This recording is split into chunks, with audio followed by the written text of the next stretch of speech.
வணக்கம் மக்களே, நான் உங்க கோகுல். இப்போ ஒரு குழப்பமான ஒரு மனநிலையில இருந்துகிட்டு இருக்கோம்ல. அதாவது டிவிகேவை சார்ந்திருக்கக்கூடிய ரசிகர்கள், தொண்டர்கள், முக்கியமா நம்ம எல்லாருமே ஒரு குழப்பமான ஒரு மனநிலையில இருந்துகிட்டு இருக்கோம். இதற்கு காரணம் விஜய் அண்ணாவுக்கு நான் மிகப்பெரிய ஒரு சப்போர்ட்டுப்பா. விஜய் அண்ணா எங்களுடைய தலைவர் அப்படின்ட்டு ஒரு சிலர் இந்த சோசியல் மீடியால வீடியோ போடக்கூடிய நபர்கள் செய்யக்கூடிய வேலை தான் இந்த இடத்துல ஒரு குழப்பமான ஒரு சூழ்நிலை ஏற்பட்டிருக்கு. ஏன்னா இவங்களே ஒரு ப்ரெடிக்ஷன் பண்றாங்க.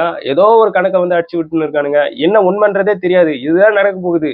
1,00,000 பேர் 40,000 பேர் பார்த்தாங்கன்னா அவங்களுக்கு இஷ்டத்துக்கு வாய்க்கு வந்த மாதிரி பேசுறது, இருக்கிறவங்க எல்லாத்தையும் குழப்பி விட்டு அதுல ஒரு வேலை பார்க்கறது, ரிசல்ட் வரதான் போகுது, என்ன வேணாலும் நம்ம தெரிஞ்சுக்க தான் போறோம். ஸோ அந்த ஒரு தைரியத்துல இருக்கும்போது ஒரு பாசிட்டிவா ஓகே எல்லாம் நல்லதா நடக்கும், விஜயனாக்கு ஒரு பெரும்பான்மை கிடைக்கும், ஆட்சியை பிடிப்பாரு, சிஎம் ஆகிடுவாரு அப்படின்ட்டு ஸோ நம்ம எல்லாரும் நினைச்சுக்கிட்டு இருக்க இந்த சமயத்துல இவனுங்க அதாவது விஜயனாக்கு சப்போர்ட், டிவிக்கு சப்போர்ட்டர்ஸ் அப்படின்னு சொல்லிட்டு இவனுக்கு ஒரு கணக்கு சொல்லும் போது தான் நம்மளுக்கு டென்ஷன் ஆகுது. பேசாம அமைதியா இருங்கயா, உங்களுடைய வியூஸ் ஆதாயத்துக்காக ஏதாச்சும் ஒன்று பேசாதீங்க அப்படின்ற மாதிரி தான் சொல்ல தோணுது.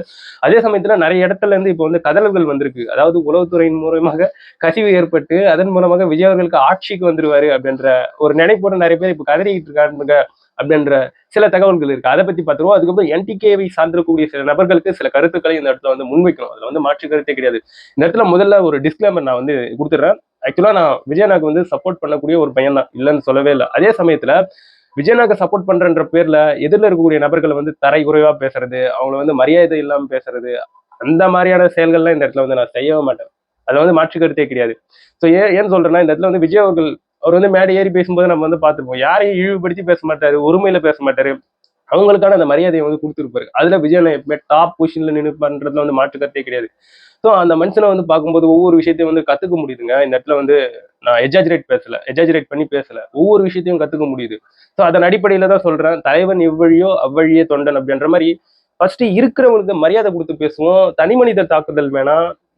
அரசியல் இருக்கக்கூடிய அந்த விமர்சனங்கள் என்ன அதை பற்றி பேசுவோம். அதை விட்டு வாடா போடான்றது, தனி மனித தாக்குதல் பண்றது, வயசுக்கு வித்தியாசம் இல்லாம அசிங்கமா திட்டுறது, இதெல்லாம் என்ன மாதிரியான ஒரு நெறிமுறைங்க? தமிழர்களுடைய பண்பாட்டுல அடுத்தவங்களை தப்பா திட்டுறது என்பது ரொம்ப மோசமான ஒரு செயலாக தான் பார்க்கப்பட்டு வந்துகிட்டு இருக்கு. எனிவே இன்னும் இதுக்கெல்லாம் காரணம் என்னன்றதை நான் போக போக சொல்லிடுறேன்.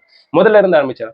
ஏங்க ஒரு சில இந்த இன்ஃபுளுசர் இப்ப கிளம்பி இருக்காங்க, விஜயனுக்கு சப்போர்ட், விஜய் அவர்கள் அவங்களுடைய தலைவர் அப்படின்னு சொல்லி அவங்க அவங்களுடைய அஜெண்டாக்களை, அவங்களுடைய இந்த ஸ்பீச்சை கொடுக்குறாங்க. ஸோ அந்த ஸ்பீச்சை கொடுக்கும்போது அவங்க ஒரு விஷயத்தை இப்போ சொல்றாங்க. அது என்னன்னா, விஜய் அவர்கள் கிட்டத்தட்ட ஒரு 18 தொகுதியில ஜெயிச்சிருவாரு, விஜய் அவர்கள் ஒரு 25 தொகுதியில ஜெயிச்சிருவாரு அப்படின்ட்டு ஒரு சிலர். இன்னொரு சிலர் இல்ல விஜய் அவர்கள் ஒரு 80 தொகுதியில ஜெயிச்சிருவாங்க. இந்த ஏடிஎம்கே, இந்த டிஎம்கே இவங்கெல்லாம் தலா 80-85 தொகுதி, விஜய் அவர்களும் ஒரு 80 தொகுதி, இந்த மாதிரி இவங்க இத்தனை தொகுதியில ஜெயிச்சு ஒரு தொங்கும் சட்டமன்ற தேர்தல் என்பது ரிசல்ட் வரப்போகுது, ஒரு தொங்கும் அரசியல் நடக்க போகுது அப்படின்ட்டு அவங்க ஒரு கணக்கை சொல்லிக்கிட்டு இருக்காங்க. ஸோ இதன் மூலமாக யாரும் ஆட்சி பிடிக்க போறது இல்ல, விஜய் அவர்கள் யாருக்கு சப்போர்ட் பண்றாங்களோ அவங்கதான் சிஎம் ஆக போறாங்க அப்படின்ட்டு இப்படியெல்லாம் பேசிக்கிட்டு இருக்காங்க. அதே சமயத்துல அவங்களுடைய இந்த வியூஸ் ஆதாயத்தை நல்லா அந்த இடத்துல ப்ரொஜெக்ட் பண்ணிக்கிட்டு இருக்காங்க. ஏன்னு சொல்லுங்களேன். ஸோ அதை அவங்க எக்ஸ்போர்ட் பண்ணக்கூடிய அந்த விதத்தை வச்சு பார்க்கும்போதே தெரியுது, ஓகே அடிச்சு விடுறானுங்க அப்படின்ற மாதிரி தான் தெரியுது. ஏன்னா நம்ம எல்லாருக்குமே இங்க இருக்கக்கூடிய வெளிப்படையா தெரியக்கூடிய உண்மை என்னன்னா, விஜயனா இதுக்கு முன்னாடி எந்த ஒரு தேர்தலையும் நின்னதில்லை. அது பிஎம் எலெக்ஷனா இருக்கட்டும், சிஎம் எலெக்ஷனா இருக்கட்டும், எந்த ஒரு எலெக்ஷன்லயும் நின்னதில்லை. இப்பதான் ஃபர்ஸ்ட் டைம் நின்று இருக்காரு. அப்படி நின்னவர் பெருவே ஒரு வாக்கு சதவீதத்தை எடுத்து வின் பண்ணுவாரா, இல்ல ஒரு சொற்பமான ஒரு வாக்கு இதை எடுப்பாரான்னு பார்க்கும்போது கிடையாது. யாருக்கும் எதுவுமே தெரியாது. ஆனா நிறைய பேர் நீங்க கண்ணுக்கு தெரிஞ்சு போயிட்டு நிறைய பேர் கிட்ட கேட்டு பாருங்க, நான் விசிலுக்கு தான் போட்டேன், நான் விசிலுக்கு தான் போட்டேன்னு சொல்லிட்டு இருக்காங்க. நிறைய பேர் இந்த கருத்தின் அடிப்படையில விஜயனாக்கு நல்ல ஓட்ஸ் ஊன் இருக்கு. இப்படி இருக்கும்போது ஒரு சிலர் அவங்களோட பதிவுல என்ன சொல்லி போட்டுட்டு இருக்காங்கன்னா, வெறும் 18 தொகுதியும் ஜெயிக்கும், வெறும் 25 தொகுதியும் ஜெயிக்கும்ன்ற அந்த ப்ரெடிக்ஷன் எதற்கு? சோ விஜய் அவர்கள் சப்போர்ட்டர்ஸ், விஜயனாக்கு நாங்க சப்போர்ட் பண்ணி பேசுறோம் அப்படின்னு சொல்றீங்க. நீங்களே ஒரு கான்பிடென்டே இல்லாம இருந்தீங்கன்னா அப்புறம் எப்படிங்க அப்படின்னு கேட்க தோணுது இல்ல. யாருக்குமே என்ன நடக்க போகுதுன்றது தெரியல. எக்ஸிட் போல்ஸ் ரிசல்ட்ஸும் இந்த இப்போ வரைக்கும் வரல. காரணம் தேர்தல் நடந்துட்டு இருக்கு. அதனால எக்ஸிட் போல் ரிசல்ட்ஸும் தேர்தல் ஆணையம் கொடுக்கல அப்படின்னு சொல்லப்பட்டு வந்துகிட்டு இருக்கு. ஸோ இவங்க ஒரு கணக்கை சொல்றாங்களே, இவங்க என்ன பூத கண்ணாடி எதனா வச்சு அந்த ஓட்ஸ் எவ்வளவு வந்திருக்கு விஜய் அவர்களுக்கு அப்படின்னு பாத்துக்கிட்டு இருக்காங்களா? கிடையாது. எல்லாத்தையும் அடிச்சு விடுறது, வாய்க்கு வந்த மாதிரி அடிச்சு விடுறது. தயவு செஞ்சு நம்பாதீங்க. மே 4ஆம் தேதி தான் தெரியும் என்ன கதை ஏது கதைன்றது. அந்த இடத்துல சஸ்பென்ஸா என்ன வேணா நடக்கலாம். ஸோ அந்த மாதிரியான ஒரு நிலைதான் இந்த இடத்துல ஒன்றும் சொல்றதுக்கு எதுவும் இல்லை. ஹோப் நம்ம ஒரு செயலை தொடங்கும் போது நம்ம எவ்வளவு முழு நம்பிக்கையோட இருப்போம். அந்த நம்பிக்கை ஏற்பவாறு தான் நம்மளுடைய செயல்களும் திறம்பட நடக்கும். நம்ம வின் பண்ணுவோம். அந்த மாதிரி நம்ம விஜயனா ஜெயிக்கணும்னா நான் ஃபர்ஸ்ட் நம்ம நினைக்கணும், ஓகே நம்ம ஜெயிச்சிருவோம், விஜயனா ஜெயிச்சிருவாரு, சிஎம் ஆகிடுவாரு அப்படின்ட்டு ஃபர்ஸ்ட் சப்போர்ட் பண்ணக்கூடிய இந்த நபர்கள், நம்ம நபர்கள் ஃபர்ஸ்ட் அதை நினைக்கணும். அதை விட்டு அவங்களே இந்த இடத்துல டிமோட்டிவேட் பண்ணி பேசுறது, இவ்வளவுதான் எடுக்கும் அவ்வளவுதான் எடுக்கும்னு பேசுறதெல்லாம் சரி கிடையாது. இதெல்லாம் வியூஸ் ஆதாயம் தான் சொல்ல முடியும். அது போன்ற நபர்கள் திருந்துங்கடா. மே 4ஆம் தேதி தான் வரப்போகுது. அப்போ என்ன ஏதுன்றது வந்து அப்ப பார்த்து தெரிஞ்சுக்கலாமே. தயவு செஞ்சு உங்க வாயை வச்சுக்கிட்டு அமைதியா இருங்கயா அப்படின்னு தான் சொல்ல தோணுது. இன்னொரு பக்கம் வந்து கதல்கள் அப்படின்னு பார்க்கும்போது என்டிஏவை சார்ந்திருக்கக்கூடிய சாட்டை துரைமுருகன் அவர்கள் வந்து ஸோ அந்த தேர்தல் முடிஞ்ச உடனே ஏன் விஜய் அவர்களுடைய லாஸ்ட் ஸ்பீச் அது முடிஞ்ச உடனே அவருடைய கதல்கள் வந்து பயங்கரமா இருந்துச்சு. அதே சமயத்துல விஜய் அவர்களுக்கும் சாட்டை துரைமுருகன் அவர்களுக்கும் பார்க்கும்போது வயசு வித்தியாசம் ரொம்ப ஏறக்குறைவா இருக்கு. ஸோ விஜய் அவர்களுக்கு வயசு வந்து சாட்டை துரைமுருகன் அவர்களை விட அதிகம். அந்த மாதிரி இருக்கும்போது சாட்டை துரைமுருகன் அவர்கள் விஜய் அவர்களை வந்து ஒருமையில பேசுறாரு. அவன் இவன் பேசுறது இதெல்லாம் எதுக்கு? இதெல்லாம் தமிழர்களுடைய நெறிமுறையில இதெல்லாம் ஒரு இயல்பான ஒரு விஷயமா? இதெல்லாம் ரொம்ப மோசமான ஒரு செயலாக தெரியலையா? ஸோ என்னதான் அரசியல் அந்த இடத்துல வந்து ஒரு ஏதோ ஒரு சார்பு எடுக்கிறோம், அரசியல் சார்பு எடுக்கிறோம்னா அந்த இடத்துல வந்து ஒரு மனிதனையே மதிக்காம அவங்களுடைய தனி மனித விஷயங்கள் கூட இறங்கி போயிட்டு அடிக்கிறது இல்ல. இதெல்லாம் இந்த மாதிரியான ஒரு மனநிலைன்றது எனக்கு வந்து தெரியலங்க.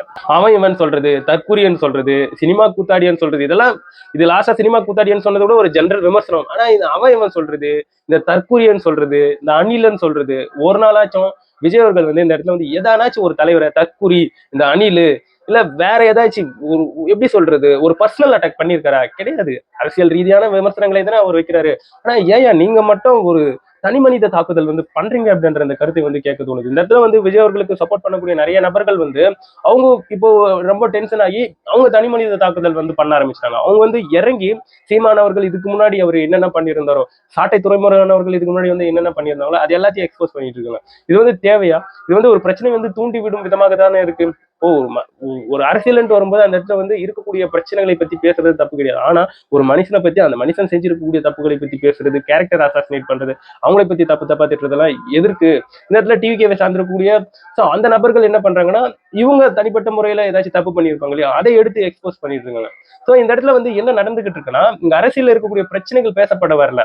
ஆனா இந்த இடத்துல வந்து தனிப்பட்ட முறையில ஒரு தனி மனிதன் என்ன பண்ணிருப்பானோ அதை பத்தி பேசிக்கிட்டு பிரச்சனைகள் இந்த மாதிரி எல்லாம் வளர்த்துக்கிட்டு வருது. இந்த இடத்துல வந்து ஜென்ரலா பேசக்கூடிய அரசியல் பேசக்கூடிய நபர்கள் வந்து சீமான் அவர்கள் என்டிகே கட்சியில இருந்து சில நபர்கள் வெளியே போனாங்க இல்லையா, காளியம்மாள், அதுக்கப்புறம் ராஜீவ்காந்தி, இது போன்ற முக்கியமான நபர்கள், முக்கியமான முகங்கள், என்டிகேவை சார்ந்திருக்கக்கூடிய முகங்கள் வெளியே போனாங்க இல்லையா. சோ அதை வச்சு அவங்களோட விமர்சனங்களை வந்து முன் வச்சுட்டு வராங்க. இவங்களுக்கெல்லாம் பதில் சொல்ல முடியுமா? இவங்களெல்லாம் கூப்பிட்டு ஒரு அறையில உட்கார வச்சு என்டிகேவை சார்ந்திருக்கக்கூடிய சாட்டையும் சீமான் அவர்களும் இவங்களுக்கெல்லாம் நீங்க வந்து பதில் சொல்ல முடியுமா? ஆனா விஜய் அவர்களை வந்து மட்டும் திட்டிட்டே வரீங்க. நீங்க வந்து தேர்தலை வந்து எதிர்கொள்ள போறீங்கன்னா மக்கள் கிட்ட போயிட்டு உங்களுடைய என்னென்ன பண்ண போறீங்க அப்படின்ற அந்த விஷயங்களை பத்தி பேசுங்க. அதை விட்டுட்டு சும்மா விஜய் அவர்களை வந்து ஏதாச்சும் ஒண்ணு பேசிக்கிட்டு இருக்காதீங்க அப்படின்ட்டு. ஸோ விஜய் அவர்களுக்கு சப்போர்ட் பண்ணக்கூடிய நபர்கள் இப்படி பேசிக்கிட்டு இருக்காங்க. அதே சமயத்துல இதோட இம்பாக்ட் என்ன ஆக போகுது அப்படின்றத பத்தியும் சொல்றாங்க. இப்போ மே 4ஆம் தேதி ரிசல்ட் வரப்போகுது, கண்டிப்பா படுதோல்வி அடைய போகுது, என்டிகே கட்சி வந்து இருக்கிற இடமே தெரியாம போகுது அப்படின்ட்டு அவங்களுடைய கருத்துக்களை வந்து முன் வச்சுட்டு வராங்க. இது சாட்டை துறைமுருகன் அவர்கள் வந்து உரிமையில பேசுறது, தனிப்பட்ட முறையில வந்து தாக்குதல் பண்றது, சீமான் அவர்கள் எங்க பிரச்சாரம் பண்ணாலும் அந்த இடத்துல வந்து விஜய் அவர்களை பார்த்து தற்கூரியன்னு சொல்றது, தேவையில்லாத விமர்சனங்கள். அப்படியே விஜய் அவர்களை பத்தி எதிர்நோக்கி பார்க்கும்போது விஜய் அவர்கள் இவங்க எவ்வளவு தட்டுறாங்க, விஜய் அவர்களை பத்தி பார்க்கும்போது விஜய் அவர்கள் ஒரு இடத்துல அவங்களை பத்தி எதுவும் பேசுறது கிடையாது, எந்த ஒரு விமர்சனமும் வைக்க கிடையாது. ஏன்னா இப்போ ஆளும் கட்சியான டிஎம்கேவை தான் விஜய் அவர்கள் வந்து தொடர்ந்து அவருடைய விமர்சனங்களை வந்து வச்சுட்டு வராரு. அந்த ஸ்பேஸை வந்து ஃபுல்ஃபில் பண்ண முடியும். அவருடைய அந்த கோல்ஸ் அண்ட் அவருடைய அந்த டைரக்ஷன்ல அவர் வந்து கரெக்டா இருக்காரு. ஆனா நாம் தமிழர் கட்சி வந்து ஆட்சி பிடிக்க போகுது அப்படின்ற ஒரு ஆசை ரொம்ப நாள் அவங்க கிட்ட இருக்கு. ஸோ இது வரைக்கும் பெருசா எந்த இடத்துலயும் வின் பண்ணல. அது போன்ற நபர்கள் என்ன பண்ணும், வந்து இருக்கக்கூடிய ஆளும் கட்சி செய்யக்கூடிய தவறுகளையும் இவங்க மாட்சிக்கு வந்து இவங்க பண்ணக்கூடிய அந்த நன்மைகளை பத்தி சொன்னா இந்த இடத்துல வந்து நிறைய பெரும்பான்மை கிடைக்கும், நிறைய ஓட்டர்ஸ் கிரியேட் ஆவாங்க. அதை விட்டு விஜய் அவர்கள் உச்ச நட்சத்திரம் இந்த இடத்துல வந்து என்ன போல நிறைய நபர்கள் பெரிய ரசிகர்களா இருக்காங்க. அவருக்கன்ட்டு அவரை வந்து குடும்பத்துல ஒரு அண்ணனா, ஒரு தம்பியா, ஒரு மகனா அப்படி வைத்து பார்க்கக்கூடிய அந்த விஜய் அவர்களை தற்குறி, அவன் இவன் அணிலு அப்படின்ட்டு இந்த மாதிரி எல்லாம் பேசினா யாராச்சும் சுத்தி இதை வந்து ஈஸியா எடுத்துப்பாங்களா? இது வந்து ஒரு தனி மனித தாக்குதலா தானே கருதப்படும். சோ அதனால நாம் தமிழர் கட்சிக்கு வந்து இந்த எலெக்ஷன் வந்து அதுல பாதாளத்துக்கு செல்லக்கூடிய ஒரு அரசியலாக ஒரு ரிசல்ட்டாக இருக்கும் அப்படின்ட்டு டிவியை சார்ந்திருக்கக்கூடிய தொண்டர்கள் ரசிகர்கள் இந்த இடத்துல வந்து அவங்களுடைய பதிவுகளை வந்து போட்டுட்டு வராங்க. ஸோ என் சார்பாக நான் என்ன சொல்றேன்னா, தயவு செஞ்சு ஒரு மனிதனுக்கு கொடுக்கக்கூடிய பேசிக்கான அந்த மரியாதையை வந்து கொடுங்க. நீங்க வைக்கக்கூடிய விமர்சனங்கள் வந்து நியாயமான முறையில வைங்க. அதை விட்டுட்டு வயசு வித்தியாசம் இல்லாம அமையவன் சொல்றது, தற்குறி அப்படின்ட்டு பேசுறது, இதெல்லாம் எந்த விதத்துல நியாயம் இருக்கு? சோ தப்பு செஞ்சிருந்தா அந்த தப்பை வந்து முன்னிறுத்தி பேசிருக்கலாம். விஜய் அவர்கள் வந்து லாஸ்ட் ஸ்பீச்ல வந்து குழந்தைகளை வந்து கன்வின்ஸ் பண்ற ஒரு விதமா சொல்லியிருந்தார். அதாவது குழந்தைகள் வந்து அவங்க வீட்டுல இருக்கக்கூடிய அப்பா அம்மா பாட்டி இது போன்ற நபர்களை வந்து நீங்க தான்ப்பா ஃபோர்ஸ் பண்ணி டிவிக்கு ஓட்டு போட வைக்கணும் அப்படின்ற ஒரு வார்த்தையை வந்து சொல்லியிருந்தார். அதற்கு வந்து விஜய் அவர்கள் மேல வந்து எவ்வளவு விமர்சனங்கள், ஏன் கேஸே ஃபைல் பண்ணுவோம் அப்படின்ற அளவுக்கு என்டிகேவை சார்ந்து இருக்கக்கூடிய நபர்கள் வந்து இப்ப பேசிக்கிட்டு வராங்க. சோ அதுல வந்து விஜய் அவர்கள் வந்து சின்ன சின்ன குழந்தைகளை வந்து அரசியல் பேச வச்சுட்டாரு. சோ அந்த குழந்தைகள்லாம் அரசியல்ல இழுத்துட்டாரு அப்படின்ற மாதிரி பேசப்பட்டு வந்துகிட்டு இருக்கு. இந்த இடத்துல வந்து ஜென்ரலா இருக்கக்கூடிய உதாரணத்தை பத்தி பார்க்கும்போது, எங்க அரசியல் பேசினா தப்பாங்க, சின்ன சின்ன குழந்தைகள் அரசியல் கத்துக்கினா தப்பாங்க. இப்போ நம்ம போயிட்டு சினிமா படங்கள்ல பாக்குறோம், பாடல்கள்ல பாக்குறோம், எவ்வளவு ஆபாசம். அந்த இடத்துல வந்து எவ்வளவு ஆபாசமான அந்த வசனங்கள், ஏகப்பட்ட விஷயங்கள் இருக்கு. அதெல்லாம் உங்க கண்ணுக்கு தெரியலையா? இதை தாண்டி இன்னமும் நிறைய எக்ஸாம்பிள்ஸ் வந்து சொல்லிட்டே போயிடலாம். அதெல்லாம் உங்க கண்ணுக்கு தெரியாதது.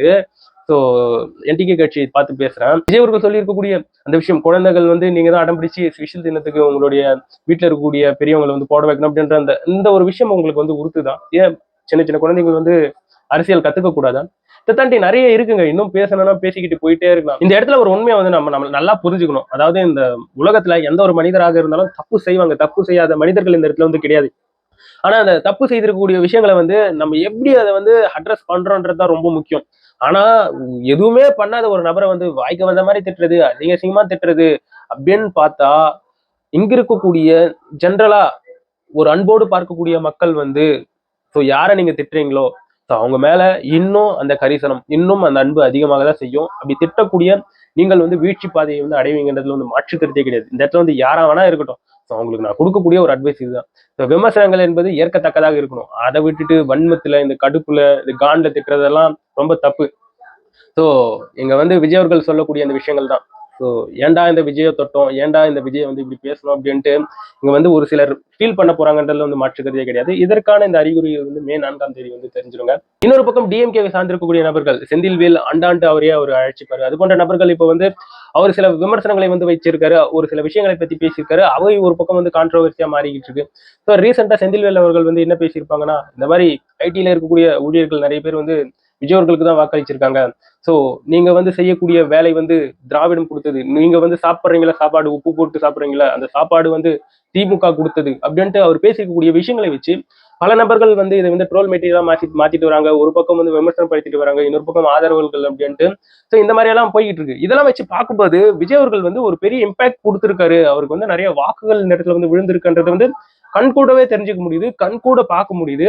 ஸோ இந்த இடத்துல வந்து ஒரு சிலர் வந்து இவ்வளவுதான் சொற்பமான தொகுதிகள்லாம் விஜய் அவர்களுக்கு இருக்கு அப்படின்ற இந்த நபர்களுக்கு இதெல்லாம் பார்க்கும்போது, இது போன்று டிஎம்கேவை சார்ந்திருக்கக்கூடிய செந்தில்வேல் அவர்கள், இதுக்கப்புறம் ஒரு சிலர் வந்து டிஎம்கேவை சார்ந்திருக்க முக்கியமான இந்த அரசியல் சார்ந்திருக்கக்கூடிய தலைவர்கள்லாம் ட்வீட் எல்லாம் போட்டிருக்காங்க.